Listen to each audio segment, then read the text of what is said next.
Well, that same year, there was a picture of you and Tupac together. I think what makes this picture so great is that you got a two-way pager on your hip. Look at that. Look at that. With the clip and everything. Yeah, man. You know? Yeah, man. That is so 96. Yeah. Right?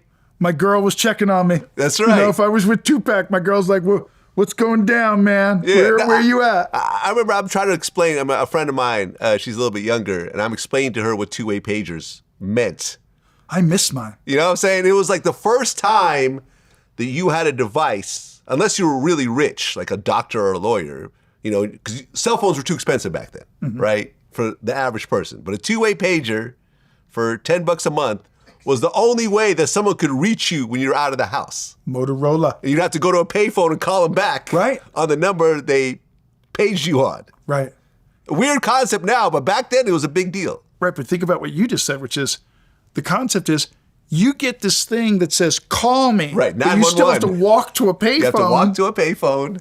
That's as fast as it was. No one had cell phones back then. Right. Exactly. So that was kind of a special time.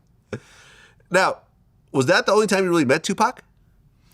So when I met Tupac that time, that was the only time I shook his hand and said what's up and spent a little time with him. Yeah. But that was at a big charity event I was doing with Jason Gedrick. Remember Iron Eagle, the movie Iron Eagle? Oh, yeah. Jason Gedrick and I did a great film called Crossing the Bridge with a great writer-director named Mike Binder, who's a stand-up comic. So Gedrick and I did a fundraiser for AIDS Project Los Angeles. So we did a big AIDS benefit at the Hollywood Athletic Club, which was a big billiards place back in the day.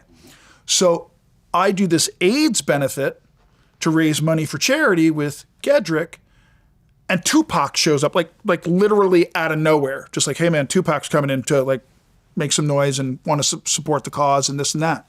And that picture has pretty much gone viral ever since. Yeah, because Tupac dies shortly afterwards. Right. How'd you feel when you heard the news that he got killed? It was heartbreaking, man. Yeah. You know, that was the height of hip hop. You know, but when Biggie and those guys were, I graduated high school in 1984. Yeah. That's when hip hop was starting. Well, kind of popped. 84 was like, you know, some of the hip hop films you had back then were helping a lot of the music to break out. Breakin', Run DMC was coming out, Grandmaster Flash, The Furious Five. But yeah, it was kind of NWA. No, NWA came a little later. NWA was more like 88, right, 89. But yeah, it was the heart of it. It was the start of it. And yeah, and you know, I don't know how familiar you are with the Tupac story, but I interviewed 5 years ago this guy named Keefy D, who was actually in the car that killed Tupac. Oh, wow. And he got arrested for the murder earlier this year. Right. So now he's awaiting trial in terms of his involvement in the murder of Tupac. 25 years later or so. Crazy. Yeah. Yeah, it was a great loss, man. It was a great loss. And then Biggie died a few months after that. And it was just a very sad time in hip hop.